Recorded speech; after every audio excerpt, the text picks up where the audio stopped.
watching Action News Now. Storm Tracker weather. Coverage you can count on.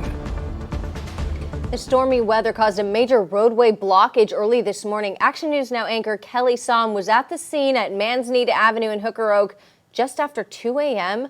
You can see this tree blocking the southbound lane. A Chico police officer was actually out there making sure nobody drove into that tree in the darkness. But that road is back open. Still a little bit dark in some areas. Yeah, it's always disturbing to see that. But on the other hand, Jason, we need the rain. We're glad to see the rain. We want to see more. Yep, and we have a little bit more in the forecast before things begin to turn out a little bit drier, as you'd expect as summer is ending and autumn is beginning. But we've had some good amounts of rain thus far. Here's some storm totals I've compiled compared to where we were yesterday. Now, the higher terrain of parts of western Tehama County as well as Glenn County have done really well, between 3 and 5+ inches of rain. Paradise now up to 2.5 almost. Oroville Airport over 1.5 inches of rain. Not quite as much around the Redding and Chico airports, but we're still doing well because we're usually getting around between 0.4 and 0.45 of an inch of rain in the entire month of September. The Redding Airport has already doubled that, so that's really good news for us. 77 degrees right now after a high of 78 degrees in Redding. It's 73 degrees in Chico, 68 degrees in Paradise and 64 in Chester, but the valley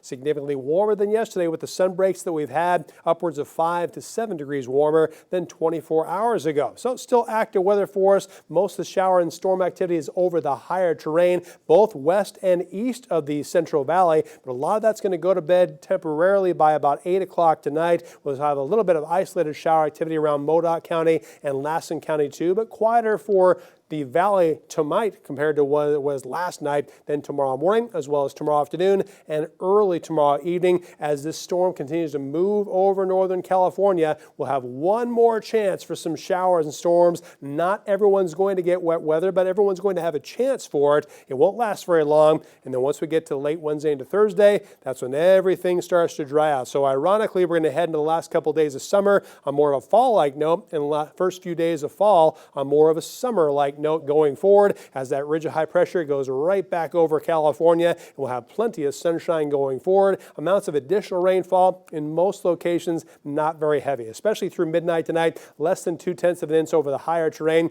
little bit more by tomorrow afternoon. Parts of the valley, if you get a thunderstorm overhead, you could receive over 1/2 inch of rain. That's why we still have that flash flood watch out for the mountains of western Tehama, Glenn, and southwestern Shasta County until 8 o'clock tonight, primarily near the August Complex burn scar with the potential for some localized flash flooding. Now, if you want to spend the first weekend of autumn at one of our area lakes, looking really good. We'll have a lot of sunshine, certainly warmer, very seasonable for us with highs in the 80s and lower 90s. Here's your forecast for tomorrow. Showers and isolated thunderstorms for northwestern California. We'll have a mild morning and a nice mild afternoon with highs in the 60s. For the northeast, we'll also have a chance for showers and storms tonight as well as tomorrow. Daytime highs again mainly in the 60s. Looking really good for the ridge. We'll have a chance for some showers and storms this evening, but especially tomorrow afternoon and tomorrow evening. Highs well below average in the 60s. For the valley, fairly quiet tonight with a slight chance for showers. Lows in the 50s, better chance for showers tomorrow. Highs in the lower to mid 70s. Isolated thunderstorms are also a possibility.